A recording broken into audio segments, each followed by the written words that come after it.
안녕하세요 여러분. 고대 유령 이야기 채널에 오신 것을 환영합니다. 제 채널에서는 여러분이 침대에서 편히 쉬시거나 일하실 때 즐기실 수 있는 흥미진진한 동화들을 공유합니다. 재미있거나 신비로운 이야기가 있으시면 댓글로 남겨주세요. 어떤 이야기든 환영합니다. 더 많은 신비로운 이야기를 들려드릴 수 있도록 제 채널의 좋아요와 구독 부탁드립니다. 오늘은 레이싱 매트 아래 손이 얽힌 이야기를 들려드리겠습니다. 그 해는 윤달이 2번 끼어있던 해였다. 경주 남쪽 들판에 노는 이른 봄부터 물이 차지 않았고 마을 어귀의 우물에서는 쇠 냄새가 났다. 노인들은 그 냄새를 맡자마자 고개를 저었다. 해가 잘못 들었다 라는 말이 입버릇처럼 오갔다. 굶주림이 먼저 오고 그 다음엔 장례가 온다는 것을 그들은 알고 있었다. 그때 나는 아직 이름 없는 하급 필사였다. 관청에서 떨어져 나온 옛 창고에 기거하며 낮에는 호적을 베끼고 밤에는 남의 장부를 대신 써주는 일로 연명했다. 그를 안다는 이유로 양반도 아니고 피가 섞였다는 이유로 천민도 아닌 어딘가에 끼지 못한 신분이었다. 아버지는 생전에 빚을 남겼고 어머니는 그 빚을 갚지 못한 채 초겨울에 죽었다. 장례는 마을 사람들이 돌아가며 치러주었으나 제사는 끊겼다. 제사가 끊긴 집안은 귀신이 들기 쉽다는 말이 있었지만 그 말을 입 밖에 내는 이는 없었다. 모든 일의 시작은 마을 큰 상여가 들판을 가로지르던 날이었다. 그날은 경주의 옛 제사터에서 해마다 지내던 봄맞이 제향이 취소된 날이기도 했다. 이유는 단순했다. 재관으로 나설 사람이 하나둘 병을 앓거나 집안에 상이 나서 나오지 못했기 때문이다. 사람들은 이를 우연이라 했지만 무당 노파는 재향을 미루는 건 신의 얼굴을 거스르는 일이라며 혀를 찼다. 그러나 그 말을 들은 이는 거의 없었다. 사람들은 당장의 배고픔과 장례의 순서를 더 두려워했다. 상여가 지나간 뒤 들판 한복판에 오래된 초가 한 채가 눈에 들어왔다. 아무도 살지 않는 집이었다. 마루는 내려앉았고 문지방에는 이름 모를 풀들이 자라 있었다. 그 집 앞을 지날 때면 사람들은 일부러 발걸음을 늦추지 않았다. 멈추면 안 된다는 암묵적인 약속이 있었다. 밤에는 그 집 쪽을 보지 말 것, 이름을 묻지 말 것, 무엇인가 부르더라도 대답하지 말 것. 아이들에게는 그 집 이야기를 하지 않는 것이 또 하나의 규칙이었다. 그 초가 아래에는 오래된 볏짚이 깔려 있었다. 햇볕에 말라야 할 볏짚이었지만 이상하게도 늘 축축했다. 마을 사람들은 그것을 걷어내지 않았다. 예전에 누군가 걷어냈다가 그날 밤 집안의 아이가 이유 없이 울다 숨을 거두었다는 이야기가 있었기 때문이다. 그 이야기는 공식 기록에도 누구의 입에도 남지 않았지만 모두가 알고 있었다. 나는 그 초가와 멀지 않은 곳에서 밤을 보내게 되었다. 관청에서 쓰던 필사실이 불에 그을려 잠시 옮겨야 했기 때문이다. 낮에는 평범했다. 물을 길어오고 등잔에 기름을 채우고 글을 쓰다 잠들었다. 밤이 되면 들판에서 바람이 불어왔다. 그런데 바람은 늘 논 쪽에서 불어야 했지만 그 해에는 반대로 불었다. 산에서 내려와 집들을 스치고 다시 산으로 올라가는 듯한 바람이었다. 처음 이상함을 느낀 것은 개들이 낮에 울부짖던 날이었다. 해가 중천에 떠 있을 때였다. 마을의 개들이 이유 없이 한 방향을 보고 지저댔다.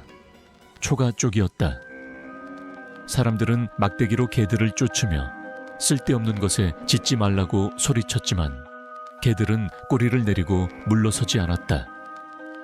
아이 하나가 울음을 터뜨리려다 어머니의 손에 입이 막혔다. 울음은 삼켜졌고 아이의 얼굴은 하얗게 질렸다. 그날 밤 나는 등잔을 끄지 못했다. 기름이 거의 바닥이었지만 불을 끄는 순간 등 뒤에서 누군가 숨을 고르는 소리가 들릴 것만 같았다. 바람이 문틈을 흔들 때마다 짚이 스치는 소리가 섞여 들렸다. 그 소리는 발소리와 닮아 있었다. 그러나 발은 보이지 않았다. 며칠 뒤 마을의 가장 늙은 노인이 같은 말을 3번이나 반복했다. 치우지 마라. 누구에게 하는 말인지도 없이 그는 같은 문장을 낮은 목소리로 되뇌었다. 사람들은 노망이라며 웃어넘겼지만 웃음은 오래가지 않았다. 노인의 그림자가 그의 발과 맞지 않았기 때문이다. 해가 오른쪽에서 비추는데 그림자는 왼쪽으로 늘어져 있었다. 나는 그 광경을 보고도 아무 말도 하지 않았다. 말하는 순간 그 불일치가 나를 향할 것 같았기 때문이다. 초가 아래의 볏짚은 그때부터 조금씩 늘어났다. 누가 보태지 않았는데도 짚의 두께는 매일 달라졌다. 마치 누군가 아래에서 밀어 올리는 것처럼. 그러나 아무도 확인하려 하지 않았다. 확인하는 것은 곧 부르는 일이었기 때문이다. 이상한 꿈을 꾸기 시작한 것도 그 무렵이었다. 꿈속에서 나는 좁은 방 안에 누워 있었다. 바닥에는 짚이 깔려 있었고 얼굴 위로 천이 덮여 있었다. 숨을 쉬면 천이 들썩였고 그 아래에서 차가운 공기가 들어왔다. 그리고 언제나 손이 나타났다. 얼굴이 아닌 손이었다. 손은 천 아래에서 천천히 움직이며 내 얼굴이 있는지 확인하듯 더듬었다. 손에는 흙과 피가 섞여 있었고 손톱 사이에는 오래된 짚이 끼어 있었다. 꿈에서 깨어나면 내 손바닥에도 짚 부스러기가 붙어 있었다. 나는 그것을 떼어내며 스스로를 타일렀다. 빛과 굶주림이 사람을 미치게 한다고. 그러나 다음 날 초가 앞을 지나던 나는 볏짚 아래에서 미세하게 흔들리는 무언가를 보았다. 바람이 없었는데도 짚이 들썩였다. 그 순간 집 아래에서 희미한 숨소리가 들렸다. 살아있는 사람의 숨과는 달랐다. 너무 느리고 너무 깊었다. 마을에서는 결국 무당을 불렀다. 높아 무당은 초가 앞에 서자마자 발을 멈췄다. 그녀는 손에 쥔 방울을 흔들지 않았다. 흔들면 안 된다는 듯이. 대신 낮은 목소리로 말했다. 이건 들어온 게 아니다. 남아있던 것이다. 사람들은 그 말의 뜻을 묻지 않았다. 묻는 것 자체가 규칙을 어기는 일이었기 때문이다. 무당은 볏짚을 치우지 말라고 했다. 대신 세제를 올리자고 했다. 그러나 제사의 방식은 어딘가 어긋나 있었다. 제물의 수가 맞지 않았고 부르는 이름도 빠져 있었다. 관청에서는 시간을 아낀다는 이유로 절차를 생략했다. 사람들은 그 선택이 어떤 결과를 부를지 알면서도 침묵했다. 침묵은 오래된 마을에서 가장 강한 선택이었다. 그날 밤 초가 아래에서 처음으로 손자국이 나타났다. 볏짚 위로 분명한 5손가락의 자국이 찍혀 있었다. 손은 위를 향하고 있었다. 마치 밖으로 나오려는 것처럼. 그리고 나는 깨달았다. 그 손이 꿈속에서 나를 더듬던 바로 그 손이라는 것을. 그 손자국이 나타난 다음 날부터 마을에는 보이지 않는 규칙이 하나 더 생겼다. 해가 지기 전에는 누구도 초가 근처를 지나지 않았다. 장정들조차 일부러 길을 돌아갔고 아이들은 그 방향을 가리키는 것조차 금지되었다. 손가락으로 가리키면 밤에 손이 따라온다는 말이 돌았기 때문이다. 그 말은 누가 처음 꺼냈는지 알 수 없었지만 이상하게도 모두가 곧바로 믿었다. 나는 그날도 관청의 장부를 들고 돌아오는 길이었다. 해는 아직 남아있었으나 빛이 이상하게 얇았다. 들판 전체가 한 겹의 천 아래에 덮인 것처럼 색이 죽어 있었다. 초가 앞에 다다르자 볏짚에서 나는 냄새가 이전과 달라졌음을 느꼈다. 썩은 풀 냄새가 아니라 오래된 피와 젖은 흙이 섞인 냄새였다. 코끝이 따끔거렸고 속이 울렁거렸다. 그때 누군가 내 이름을 부르는 소리가 들렸다. 아주 낮게, 그러나 분명하게. 나는 발걸음을 멈췄다가 이내 이를 악물고 다시 걸었다.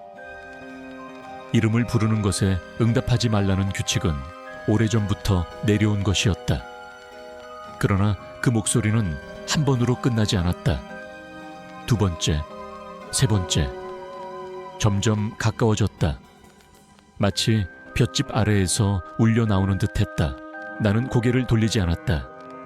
돌아보는 순간 부르는 쪽과 눈이 마주칠 것 같았기 때문이다. 대신 숨을 죽이고 걸음을 옮겼다. 그때 발목에 차가운 감촉이 스쳤다. 무언가가 내 발을 붙잡았다가 놓은 듯한 느낌. 손이었다. 확신할 수 있었다. 하지만 나는 소리를 내지 않았다. 소리를 내면 그것이 완전히 나를 인식할 것 같았기 때문이다. 그날 밤 무당 노파가 다시 불려왔다. 이번에는 관청의 하급 관리들까지 함께였다. 노파는 볏짚을 보자마자 한숨을 내쉬었다. 제사가 틀렸다. 그녀는 단호하게 말했다. 틀린 것은 재물의 수만이 아니었다. 불러야 할 이름 하나가 빠져 있었고 불러서는 안 될 이름 하나가 대신 불렸다. 그 이름은 오래전 족보에서 지워진 여인의 것이었다. 노파는 내게 시선을 옮겼다. 너는 그 집 피가 섞였구나. 그녀의 말에 사람들의 눈길이 한꺼번에 내게 쏠렸다. 나는 부정하지 못했다. 아버지가 술에 취해 한 번 말한 적이 있었다. 우리 집안은 오래전 경주 근처에서 쫓겨난 한 집안과 이어져 있다고. 그 집안의 여인은 죄를 뒤집어 쓰고 살아서 묻혔다고. 그 이야기는 늘 중간에서 끊겼고 더 이상 묻는 것은 금기였다. 무당은 말했다. 이건 귀신이 아니다. 묻힌 채로 남은 손이다. 손은 몸을 잃고도 약속을 잃지 않는다. 약속은 피로 이어지고 피는 대답을 요구한다. 사람들은 그 말을 이해하지 못하면서도 이해한 척 고개를 끄덕였다. 이해하지 못한 것을 이해했다고 믿는 순간 이미 늦다는 것을 알지 못한 채로 그날 새벽 초가 아래의 볏짚이 크게 들썩였다. 마치 아래에서 누군가 몸을 뒤집는 것처럼. 그리고 손이 다시 나타났다. 이번에는 한 개가 아니었다. 두 개였다. 서로 다른 방향에서 볏짚 위로 올라와 천천히 움직였다. 손바닥이 하늘을 향해 열렸다가 다시 움켜쥐었다. 무엇인가를 찾는 동작이었다. 나는 그 광경을 멀리서 보며 무릎이 풀렸다. 그 손들이 찾는 것이 무엇인지 나는 알고 있었다. 이름, 그리고 피. 그 둘을 동시에 가진 사람이 이 마을에 많지 않다는 것도 알고 있었다. 숨기고 살아온 빚이 이제 형태를 갖추고 나를 부르고 있었다. 그날 이후로 나는 꿈에서 더 이상 얼굴을 보지 않았다. 오직 손만이 나왔다. 손은 점점 가까워졌고 결국 꿈속에서 내 손목을 붙잡았다. 차가웠고 무거웠다. 깨어났을 때 손목에는 푸른 멍 자국이 선명하게 남아있었다. 마을 사람들은 여전히 침묵했다. 관청은 기록을 수정했고 제사의 실패는 없던 일로 처리되었다. 그러나 밤마다 초가 쪽에서 들려오는 소리는 점점 커졌다. 볏짚을 긁는 소리, 흙을 파는 소리, 그리고 아주 가끔 이름을 부르는 소리. 그 소리는 이제 나 하나만의 것이 아니었다. 몇몇 사람들도 듣기 시작했다. 다만 아무도 말하지 않을 뿐이었다. 침묵 속에서 손은 자라고 있었다. 침묵이 길어질수록 마을은 스스로를 속이는 법에 더 익숙해졌다. 사람들은 초가를 보지 않기 위해 담장을 높였고 길을 바꾸었으며 아이들의 이름을 부르는 횟수마저 줄였다. 이름은 부르는 만큼 가까워진다고 믿었기 때문이다. 그 믿음은 오래된 공포에서 비롯된 것이었고 이 땅에서는 늘 옳았다. 나 역시 이름을 잃어가고 있었다. 관청에서는 나를 부를 때 성만 불렀고 집에서는 누구도 나를 찾지 않았다. 이름을 불리는 순간 손이 반응할 것이라는 소문이 이미 퍼졌기 때문이다. 나는 사람이 아닌 빛과 혈통만 남은 존재처럼 살았다. 밤이 되면 손목에 멍이 욱신거렸고 그 통증은 꿈과 현실의 경계를 흐리게 했다. 어느 날 초가 근처에서 아이 하나가 사라졌다. 울음소리도 발자국도 남지 않았다. 다만 볏짚 위에 작은 손자국 하나가 찍혀 있었다. 어른의 손이 아니라 아이의 손처럼 작고 연약한 자국이었다. 사람들은 그 자국을 보며 아무 말도 하지 않았다. 대신 아이의 집 문 앞에 짚을 쌓고 이름을 적지 않은 종이를 붙였다. 잊히기를 바라는 표시였다. 무당도파는 다시 불려왔지만 이번에는 아무 말도 하지 않았다. 그녀는 초가 앞에서 한참을 서 있다가 고개를 저었다. 이제는 돌려보낼 수 없다. 그녀는 그렇게 말하고는 방울을 꺼내지도 않았다. 방울 소리는 부르는 소리이자 문을 여는 소리였다. 이미 열린 문 앞에서는 쓸모가 없었다. 그날 밤 나는 초가 쪽으로 끌려가듯 걸어갔다. 누가 부르지 않았는데도 발이 스스로 그 방향을 택했다. 두려움은 있었지만 더 큰 것은 묘한 익숙함이었다. 마치 오래전부터 정해진 길을 다시 걷는 느낌. 볏짚 앞에 섰을 때 손은 이미 밖으로 나와 있었다. 이제는 하나도 둘도 아니었다. 여러 개의 손이 서로 얽혀 한 몸처럼 움직이고 있었다. 손들은 나를 향해 뻗지 않았다. 대신 볏짚을 천천히 걷어냈다. 아래에는 나무로 엮은 거친 틀이 있었고 그 안에는 사람의 몸이 들어갈 만큼의 공간이 남아 있었다. 그 공간은 비어 있지 않았다. 오래된 옷 조각, 부서진 비녀, 그리고 피로 굳은 머리카락이 남아 있었다. 얼굴은 없었고 이름도 없었다. 다만 손만이 온전했다. 그 순간 기억이 밀려왔다. 족보에서 지워진 여인, 죄를 뒤집어 쓰고 산채로 묻힌 몸, 그리고 손만은 묻지 말라는 마지막 애원. 그 애원은 지켜지지 않았고 손은 땅 위에 남아 약속을 기다렸다. 약속은 하나였다. 같은 피를 가진 누군가가 와서 자신의 존재를 인정해 주는 것. 손 하나가 내 발목을 잡았다. 다른 손이 내 손목을 감쌌다. 차갑지만 적대적이지는 않았다. 그것은 끌어당김이 아니라 확인이었다. 내가 도망치지 않는다는 것을, 내가 외면하지 않는다는 것을 확인하는 손길이었다. 나는 그 앞에서 처음으로 고개를 숙였다. 사과도 기도도 아니었다. 그저 인정이었다. 새벽이 올 무렵 볏짚 아래의 손들은 다시 움직였다. 이번에는 안으로 향했다. 하나씩 천천히 틀 안으로 돌아갔다. 마지막으로 남은 손이 내 손등을 스쳤다. 그 손길은 이상하게도 따뜻했다. 그리고 볏짚은 다시 덮였다. 더 이상 들썩이지 않았다. 아이의 실종 이후로 더 이상의 사라짐은 없었다. 그러나 마을은 변했다. 초가는 헐리지 않았고 그 앞에는 작은 돌무더기가 쌓였다. 누구의 지시도 없이 사람들은 그곳에 밥 한 숟갈, 물 한 그릇을 두고 갔다. 이름 없는 제사였다.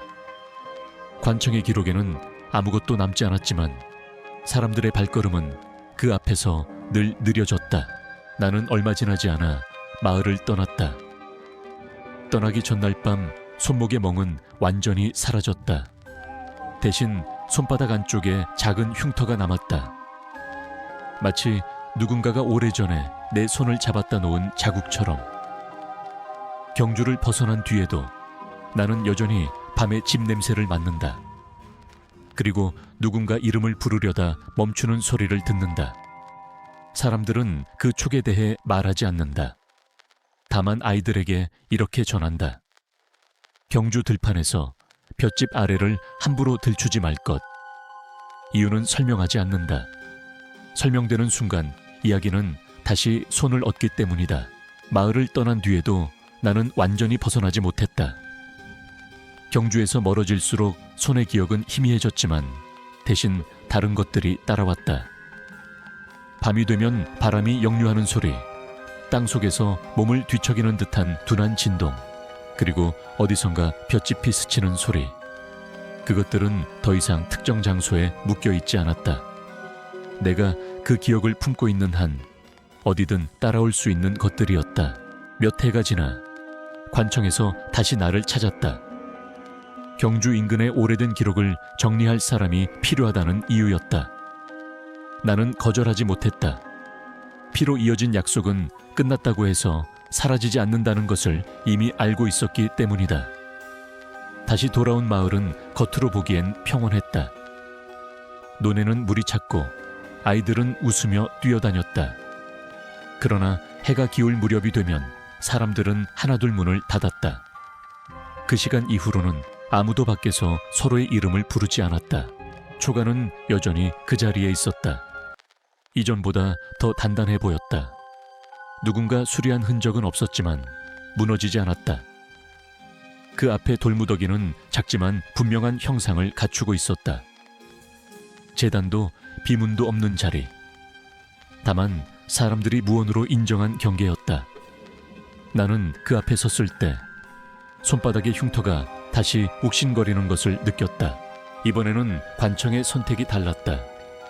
그들은 초가를 없애는 대신 제도를 만들었다. 공식적인 제사를 금지하고 대신 매년 같은 날 같은 시간에 아무도 접근하지 않도록 명령했다. 접근 금지는 곧 기록의 봉인이었고 봉인은 책임의 회피였다. 무당 노파는 그 결정이 내려진 날 조용히 말했다. 틀린 방식이 또 하나 쌓였다. 하지만 이번에도 그녀의 말은 기록되지 않았다. 그해 여름 기록을 정리하던 중 나는 찢어진 옛 문서를 발견했다. 불에 그을린 가장자리, 일부러 지워진 이름들. 그 사이에 남아있던 단서 하나는 초가 아래에 묻힌 여인이 억울함을 호소했다는 증언이었다. 그녀는 죄인이 아니었고 대신 다른 집안의 죄를 떠안았다. 그 집안의 이름은 지금도 관청의 중심에 남아있었다. 살아있는 권력이 죽은 이를 다시 묻은 셈이었다. 나는 그 문서를 다시 덮지 않았다. 대신 가장 깊은 곳에 숨겨두었다. 드러내면 또 다른 손이 만들어질 것 같았기 때문이다. 그러나 숨기는 것 역시 선택이었다. 그 선택이 무엇을 낳을지 나는 이미 알고 있었다. 그해 가을 마을의 아이 하나가 이유 없이 손을 다쳤다. 베인 것도 부딪힌 것도 아니었다.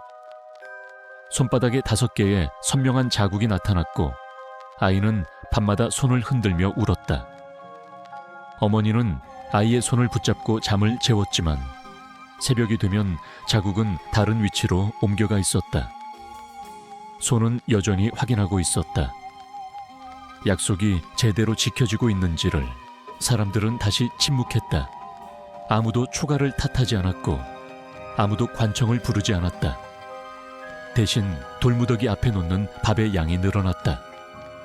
물그릇은 매일 새 것으로 바뀌었다.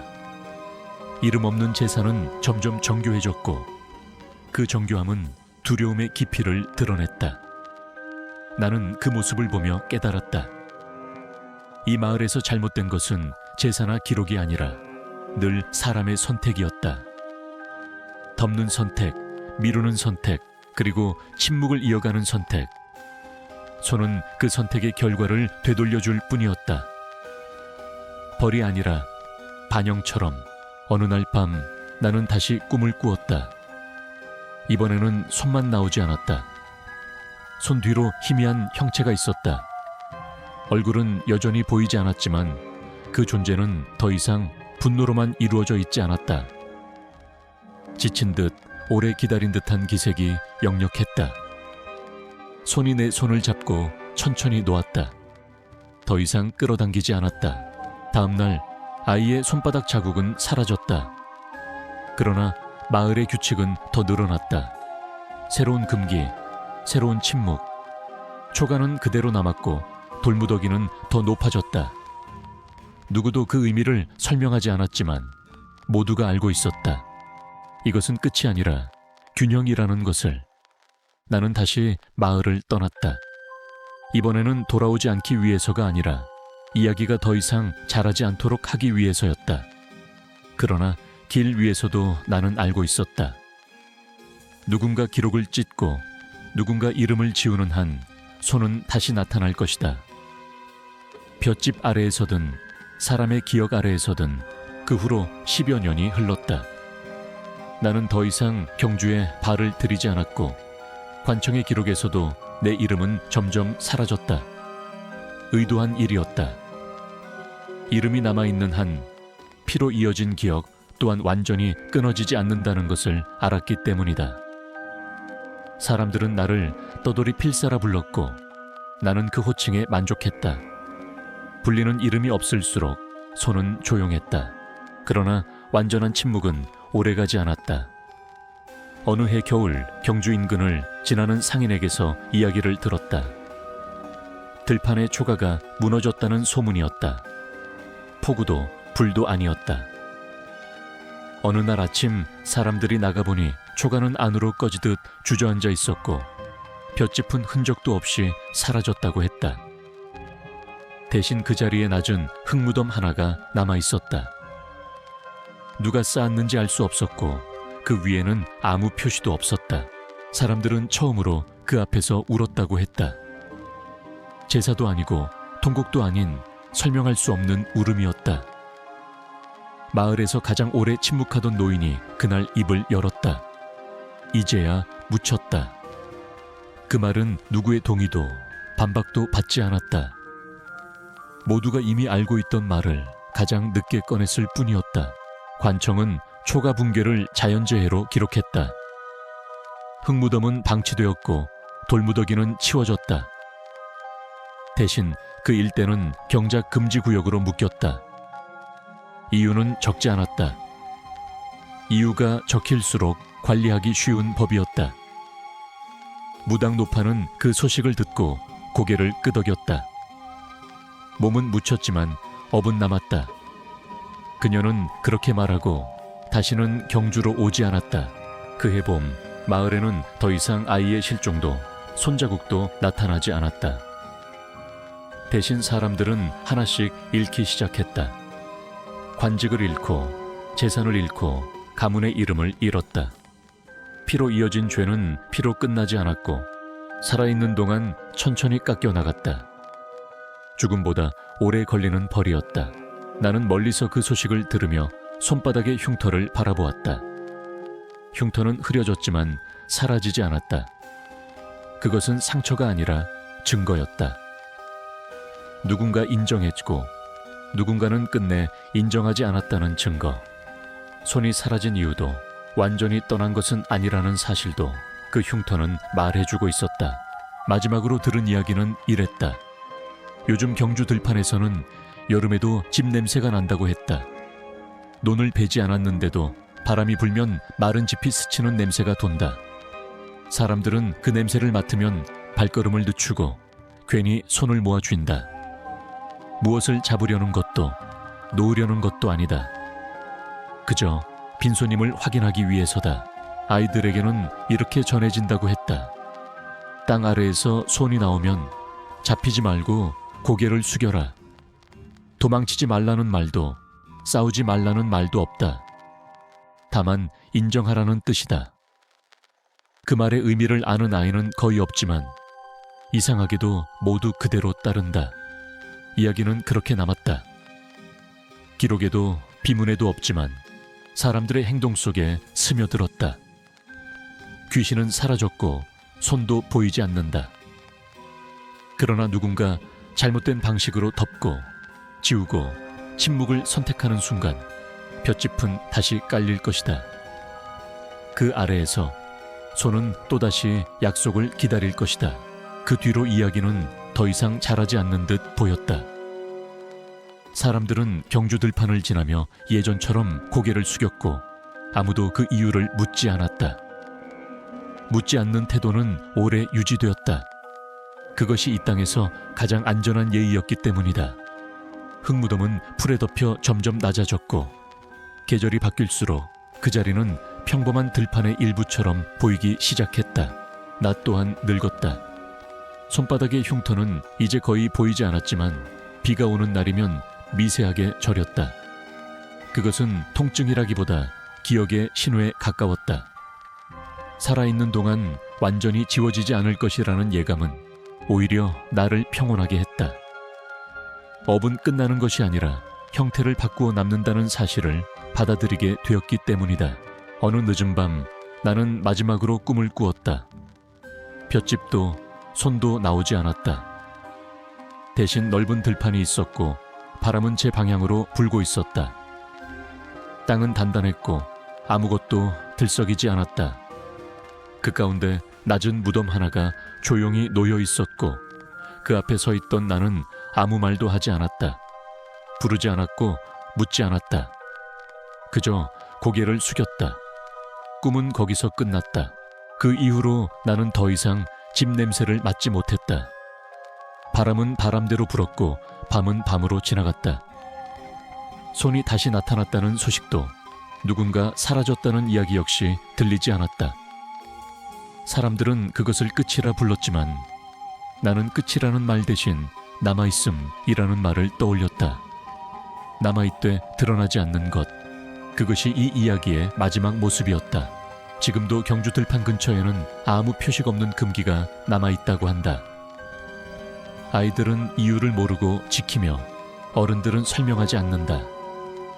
설명하지 않음으로써 이어지는 기억, 그것이 가장 오래 남는 방식이라는 것을 이 땅은 오래전에 배웠기 때문이다. 그렇게 손은 보이지 않게 되었고 사람들은 다시 두 손으로 일상을 붙잡고 살아간다. 그러나 누군가 과거를 함부로 들추고 억울함을 다시 묻으려 한다면 그때는 다시 짚이 깔릴 것이다. 그리고 땅 아래에서 오래 기다려온 손이 조용히 방향을 찾을 것이다. 이 이야기가 끝났다고 믿는 순간조차 그 가능성은 사라지지 않는다. 다만 지금은 모두가 고개를 숙이고 지나갈 줄 알게 되었을 뿐이다.